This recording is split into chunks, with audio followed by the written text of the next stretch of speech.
अस्सलाम वालेकुम students. Ninth class आज जो है वो चैप्टर नंबर 6 की एक्सरसाइज के जो शॉर्ट क्वेश्चंस हैं वो हम कंप्लीट करेंगे।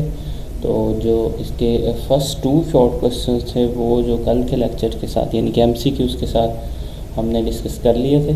तो आज जो उसके रिमेनिंग शॉर्ट क्वेश्चंस हैं वो सारे हम कंप्लीट करेंगे आज के लेक्चर में। चलिए स्टार्ट करते हैं हमारा आज का लेसन। जी तो फर्स्ट वन है हमारे पास, why the suspension does not form a homogeneous mixture. Suspension जो है होमोजेनियस मिक्सचर क्यों नहीं बनाते, तो उसकी जो डिटेल है ये जो हमने कल एक क्वेश्चन पढ़ा था सेकंड वन, तो उसमें जो है उसी में से मैंने ये उसका पार्ट लिया ताकि आप लोगों को एक ही क्वेश्चन में 2 के आंसर्स मिल जाए। So suspension is a heterogeneous mixture of undissolved particles in a given medium.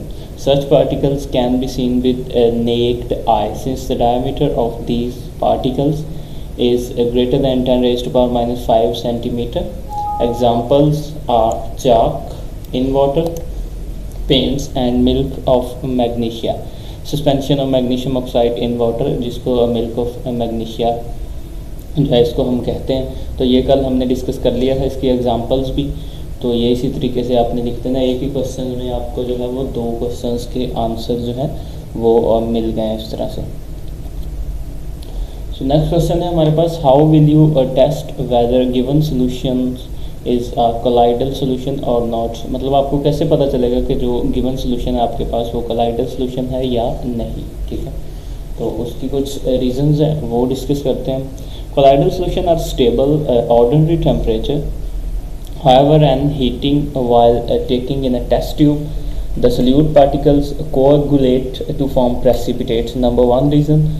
Number 2, colloidal solution also form a precipitate on adding common salt in their solution. Hence, if in a given solution on heating or adding salt, a precipitate is formed, then it is colloid solution. ये second reason है उसकी।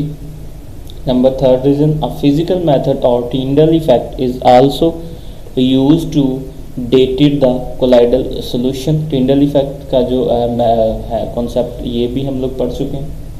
In this method a colloidal solution will scatter the beam of light when pass through the solution, while other true solution does not show this phenomena. ठीक है, तो ये आपका next question, classify the following into true solution and colloidal solution, blood starch solution, glucose solution, toothpaste, copper sulphate solution, silver nitrate solution. कुछ उन्होंने solutions दिए हैं question में, तो वो कहते हैं जी इनका आपने बताना है इनमें से ट्रू सोल्यूशंस की एग्जांपल्स कौन सी हैं और कोलाइडल सोल्यूशन की जो एग्जांपल्स हैं वो कौन सी हैं। तो ये जो है ये आप लोगों ने बताना। तो हम ट्रू सोल्यूशंस की अगर इनमें से बात करें, इस तरह से आपने भी 2 बॉक्स बना लेने, इनमें से जो आपको पता है, आपको लगता है कि ये ट्रू सोल्यूशन की एग्जांपल है, ये कोलाइडल की है, तो एक में ट्रू की हेडिंग दे देनी है आप लोगों ने, एक में कोलाइडल सोल्यूशन की हेडिंग दे देनी। इस तरह शुगर सोल्यूशन, ग्लूकोज सोल्यूशन और कॉपर सल्फेट सोल्यूशन, उसके साथ सिल्वर नाइट्रेट सोल्यूशन, ये जो है ये ट्रू सोल्यूशंस की एग्जांपल्स हैं। ठीक है, तो उसके साथ ब्लड स्टार्च सोल्यूशन और टूथपेस्ट जो है ये कोलाइडल सोल्यूशन की एग्जांपल हैं। तो ऐसे ही आप लोगों ने लिख लेना है। ठीक है, नेक्स्ट क्वेश्चन है हमारे पास, why we stir paints thoroughly before using, यानी कि हम स्टीयरिंग क्यों करते हैं पेंट्स की उनको यूज़ करने से पहले overall.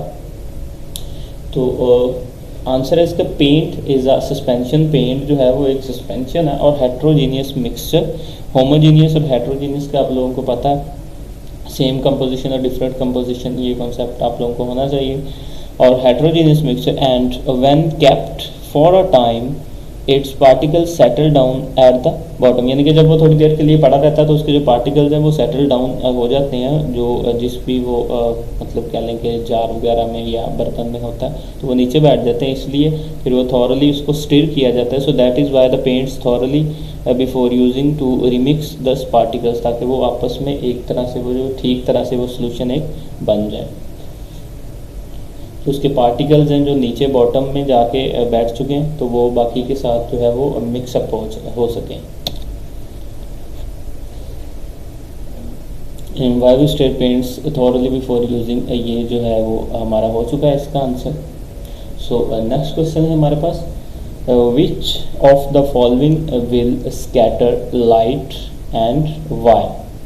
Sugar solution, soap solution and milk of magnesia. ये तीन आपके पास ऑप्शन है, एक शुगर सोल्यूशन, एक सोप सोल्यूशन और मिल्क ऑफ मैग्नीशिया। इनमें से बताना है विच ऑफ द फॉलोइंग, ये फॉलोइंग जो नीचे दिए गए हमें, विल स्कैटर लाइट, जो कि लाइट स्कैटर करेगा और क्यों। सो आंसर है इसका only soap solution will scatter the light because it is a colloidal solution। इनमें से जो गिवन ऑप्शन है उनमें से जो सोप सोल्यूशन है वो लाइट को स्कैटर करेगा, यानी कि मुंतशिर करेगा उसकी शॉम को, जो सोप सोल्यूशन है, with intermediate size microscopic salute particles which scatter the light। It is also called Tyndall effect।